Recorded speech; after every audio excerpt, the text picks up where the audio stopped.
নবীজি বলে, যে নামাজ বেশি পড়ে আল্লাহ তাআলা তার চেহারা সৌন্দর্যময় করে। যার নামাজ যত বাড়বে তার চেহারার নুরানিয়াত সৌন্দর্য তত বাড়বে। হোক না সে কালো, হোক না সে নিগ্রু, কিন্তু তার চেহারা মায়াময়। বেলাল তো ছিল কালো, আল্লাহ তাআলার কাছে দামি। আবু লাহাব তো ছিল শুধু সুন্দর না, সুন্দরের আব্বা, সুন্দরের আব্বা। আবু লাহাব শব্দের অর্থ হইল সুন্দরের বাপ।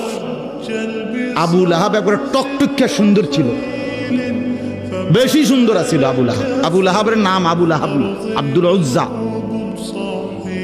ওইটা ছিল তার মূল নাম। আর আবু লাহাব তার উপাধি, মানে এত বেশি সুন্দর ছিল, টকটকে সুন্দর। অথচ সে আল্লাহ তাআলার কাছে কি পরিমাণ ঘৃণিত।